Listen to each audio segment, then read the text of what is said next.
get us ready to talk. And I don't want to waste time on that because we could have done more. And on Thursday, we don't have as much time as we do on Saturday to really do it. So I'd like to just take 3 minutes, maybe 2, and show you what we do. Okay? When we center ourselves, I taught earlier is that you have body centering and you have mind centering, which is really your spirit, which in this world they call your mind. And to get your body centered, you have medicine. The science of medicine deals with this. And meditation deals with this. Center. The word you see in medium, median, remedy, and MED means to center, the middle. Center. Right? Meditation is centering yourself. Right? So the couple things are going to happen. One is, it's going to give you a little healing. That's step 1. So you're going to increase your energy and you're going to relax more.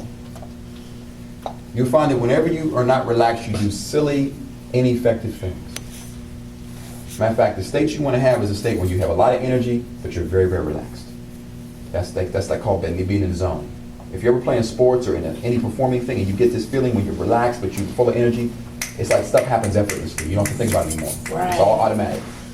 You'll see some athletes, they get into this zone where they feel full of energy and they're just relaxed and they just can't miss a shot.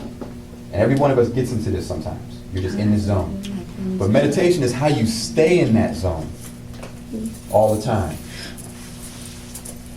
Right? And what you will find is the first thing that's going to happen for some of you is as you start to meditate, you're going to start to get messages in your dreams. This is a little deep for some of you. If you want to know more about this, come see me in private.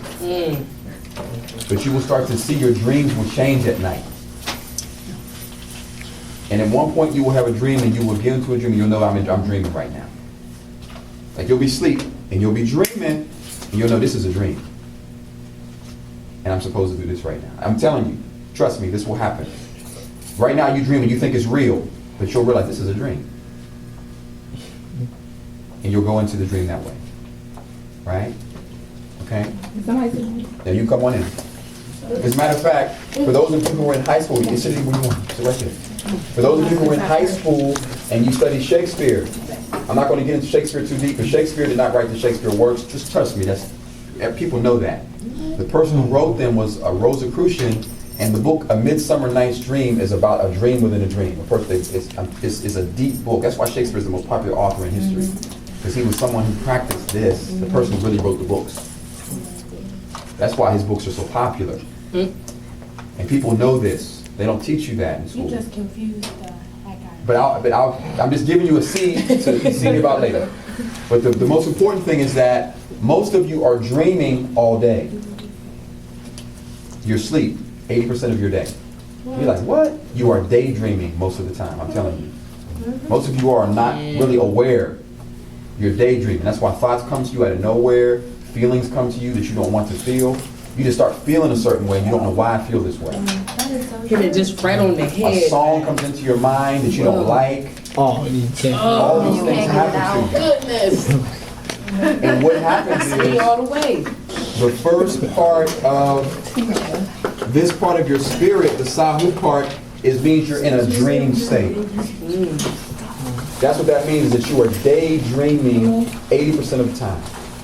Trust me, I can look at a person who daydreams by the way they talk.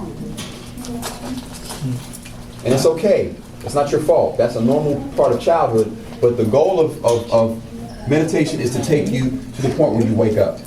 You'll hear Brother Dawood always talk about waking up. Right? And the most famous book in ancient Egypt was called the Peret Imheru, the Book of Awakening.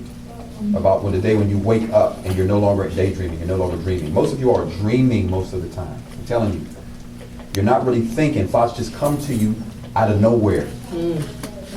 Emotions come to you out of nowhere. You wake up feeling bad and sad some days and you have no idea why. That's an everyday thing. Right? Someone comes in and you just don't like them, you don't know why. Like, I just don't like her. And you don't know, and you don't even want to feel that way. Like some of you, can I say this? Some of you right now have tension with each other, but you don't want to have the tension, you just don't know how to change it. And you feel bad about it. It's not your fault. Forgive yourself. It's okay. Some of us are jealous of each other sometimes. We don't want to be jealous, but we are. And we don't want to feel that way. We don't know how to stop the feeling. And this will help you stop those kind of feelings. That feeling didn't come from you. It was put into you by things that you've seen. Some of you want to love each other, you just don't know how to. Right? So we're trying to get you here. The second stage is, of course,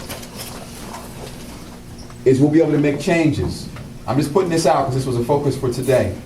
Meaning, some of your habits that you have that you feel like you've had since you were 15, 13, 12, you can change those. The person I am today and the person I was 20 years ago is not the same individual. I've changed so much you wouldn't even recognize me. I'm telling you. And then you will begin to have control. Most of you are not in control of your behavior. What we saw on Thursday last week was not really a lot of your fault. It was the fact that no one has taught you how to control your behavior. It's not your fault. That's something you don't learn that on your own. And I mean, that's where will comes from. And lastly is where you are able to, you know, well, I'll leave the last step for later. We're not there yet. Okay? So I want you to expect, firstly, to feel better. To feel better. Right? And secondly, as an initial step, if you have something you want to work on within yourself, some of us spend so much time thinking about what's wrong with everybody else. Go into it like, I want to change this. I would like to be more patient, more kind, more calm, more confident. Some of us lack confidence, and there's no reason for it. Everyone in here is on equal footing with anybody else in the world. And so, this is why we do these things, okay? It's not a spooky exercise at all. And these things are controlled, as we know, by our breathing. Number one. Number two is our posture. And three is we must relax our whole body. And this is mainly in your back.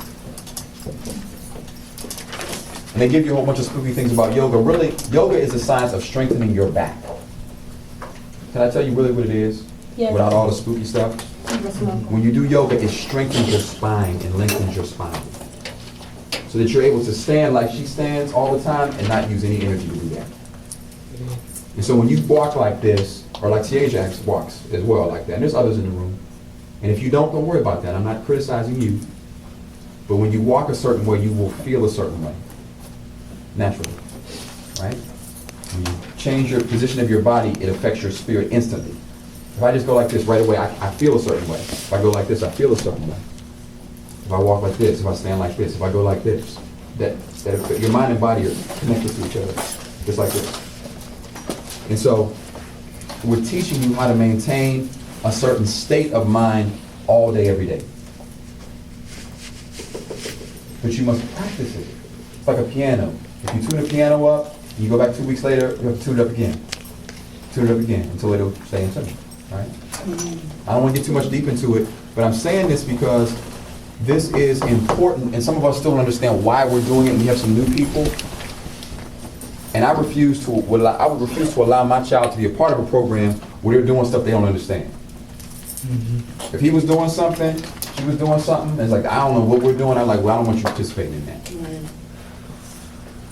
See what I'm saying? Understand what you're doing. Any questions about that? Okay. Are we going to do the meditation today? No, we're just going to do a centering exercise so we can get ready for it on Saturday. Okay? So we can discuss these other things. I have a question though. Yes. Can anyone get together earlier than 12:30 hour on Saturday? I think I can. Is that possible? Do I got something to do? No, I don't really have one. That's for some of us. Saturday? I think we should allow those who get together I'm early gonna to be do so. somewhere at 10. And those who get there at 12:30 to do so. I might. And we'll have two, sometimes we have some more intensive work if people get there early. Okay, so, step one, just to center ourselves. And I want you, now this is what we talked about, what Asia was saying earlier. These are the kind of things you want to practice For the brothers, this is important for the brothers who think meditation is for the girls. One of the most popular martial artist in the world, who was Bruce Lee. He was a master of meditation. That's how he was able to anticipate other people's moves and have superhuman strength, if he meditated for an hour, 2 hours every day. Right? Because if you're a warrior or you're an athlete and you're meditating, someone will go to move and you will be able to understand what they're going to do before they do it. They're moving together. If you ever see the old martial arts, they're moving together, and it's like, who's going to break meditation first? They're like, boom, boom, boom, boom, boom, boom, boom, and who's going to take me out of this trance state first? And that's the one who gets hit. So like, I feel you. Okay, no, I'm right there with you. Right? This is what the athletes do. The Chicago Bulls, when they won a championship, Phil Jackson had the team meditating for an hour a day. I'm just telling you, people who meditate, who are successful, all your Olympic athletes who are of a high level, they meditate. It's not something that people were doing in the corner with Europeans or Hindus or anybody like that 1,000 years ago. It's things that people can do now, and they do it now. All right. So step one is, this is just a quick centering exercise. Here you go, Mrs. Okay. So if you could get your feet flat on the floor, that helps.